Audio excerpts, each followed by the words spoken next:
Today we've got another IEM, the KiwiEars Septet. These have 7 different drivers in them, which is a ton. There is a dynamic driver, 4 balanced armatures, 1 microplanar, and 1 PZT or piezoelectric. That's quite a lot of drivers and quite a lot of variety. I was curious with these as to whether or not all those drivers could sound together in harmony and make something cohesive, or if this would sound sort of bizarre, sort of more experimental or something. But rest assured, there's nothing really unusual sounding going on here, and I'm surprised kind of how normal they sounded. I thought they would maybe sound a little weirder. I'm sure it's not easy to balance 7 drivers, especially with 4 different technologies going on, but they managed to pull it off, and these do indeed sound cohesive, and they sound nice, and they are pleasant, detailed, just all around great headphones. If you've been around IEMs, you've probably heard of dynamic drivers and balanced armatures. The dynamic drivers are your traditional speakers. Balanced armatures are a smaller thing, technology that came from hearing aids. They're much smaller. They're good at high frequency stuff, not very good at low end. Then there's a microplanar magnetic driver in here, and those are sort of like a wire on a piece of plastic, kind of like a sheet driver that wiggles, I guess. Not the best technical explanation. I've seen what they look like before. The technology seems interesting, and they're usually really expensive, so I've never actually listened to a planar headphone before, but I've always been wanting to get my hands on some, so that was interesting with these. And then it's also got a piezoelectric bit in here, which I suppose is probably for high-end stuff. So my guess is that the planar magnetic is handling most of the mids, the dynamic drivers handling the lows, and then the balanced armatures and the piezo are handling the highs and super high frequencies. If you're tuning a system like that, you're going to have a lot of different crossover points, and all sorts of strange things can happen. Plus, you've got different transient responses, and probably hard enough to get all these things to work in sync, but to sound good is even more difficult. But they did pull it off here, and I would describe the sound of these as largely sort of mid-focused. It's got plenty of high-end detail, but it's sort of rolled off. It's not as accentuated. And same with the lows. The low extension seems fine, but the lows as relative to the other elements of the spectrum, the bass is not super prominent.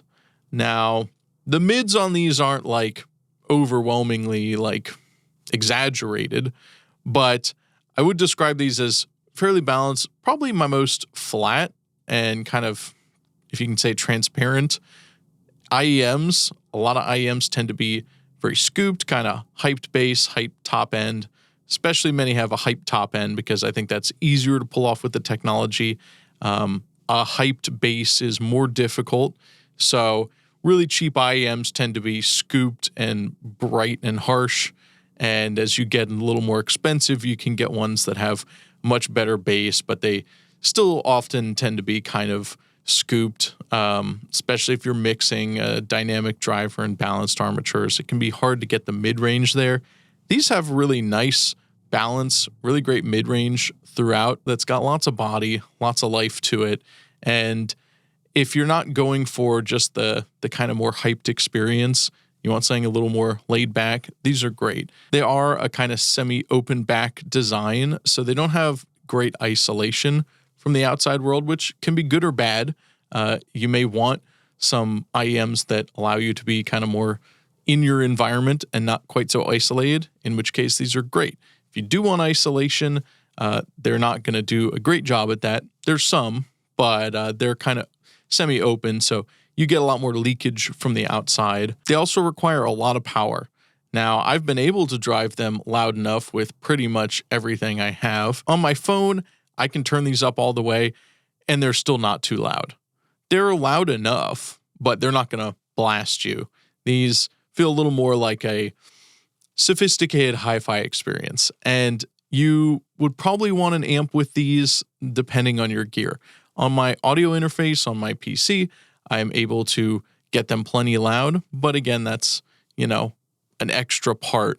If you were just playing them off a laptop or a phone, you may want to consider a headphone amp. If you're in the market for these, there's a good chance you have a headphone amp or an interface or something that would allow you to drive them higher. But even my interface, my Focusrite Scarlett, I can turn up my headphone jack all the way, and these are still not too loud. Maybe I'll back it off a little bit. And they are at that point, I would say, what feels like the maximum comfortable listening volume, somewhere in the vicinity of 85 decibels, kind of what you would listen to for critical listening, but maybe not for super long. They do come with two different ear tip styles. They have a more open bore and a more narrow bore. I prefer the narrower bore tip.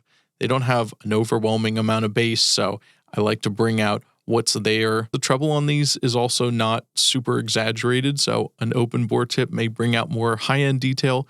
That may also be something you want. Now, it may sound like a more neutral or flatter frequency response is not as exciting, and in some ways that can be true. It may not blow you away at first, but I think for the more hi-fi connoisseur type who's really looking for maybe not the most punchy, aggressive, super bassy, super trebly headphone, but wants something a little more laid back, maybe a little more kind of mellow, neutral, a little more representative of the way the music was probably mixed by the studio engineers. These are quite good. I don't know that any IEM I've tested is like neutral in the kind of way you might want for mixing, but I don't think many people are mixing on IEMs to begin with. These do come in quite a nice box, and inside you'll find the IEMs themselves, as well as their cable. And then there's a hard plastic carrying case, which has the different ear tips, as well as an adapter. The end of the cable actually screws off, and you can put on either the 3.5 millimeter standard headphone jack or the 4.4 millimeter fancy headphone jack for your fancy hi-fi amps, which I don't have any that do that size, but I'm sure it sounds good if you do that. And it's nice that they include it. The cable on these is a 4-strand, and it's a super floppy, flexible material that I love. It's really nice and soft, which I love a soft and floppy cable. I think it's just endearing. There's like no shape retention. It doesn't like kink or bend up in a weird way. It's like a piece of string. It's great. I really like the floppiness of the cable, and some IEM cables are kind of too thick and kind of too rigid, and that can be a little annoying, and it can feel like a little excessive. This is a really nice feeling cable. I like that. These are also really nice and lightweight, and they're not too thick. Everything about them feels really well built, and I think they look slick and classy as well. So I don't have any complaints with these. I would say if you're looking for a super bassy set or a super bright set, these wouldn't be your first pick. If you're looking for a more neutral, warmer, mid-range kind of sound, something more flat, something a little more fancy and hi-fi style, these are great. These are really great. And the amount of drivers in them is quite a treat that they were able to get all of them working in sync and sounding really great together. If you said it was just one driver, I would probably believe it because it's very cohesive. Altogether, the KiwiEars Septet are quite a cool set. They come in around $270, which is a lot. They are kind of on the high end of what maybe a normal person would spend for IEMs, but they are quite nice. And I don't have anything cheaper that has quite the sound signature of these, that has got this kind of neutrality in a pleasant way and still in a detailed way. If it sounds like something you're interested in, I'll put a link in the description. As always, thank you for watching, and smash like, subscribe. I'll see you in the next video.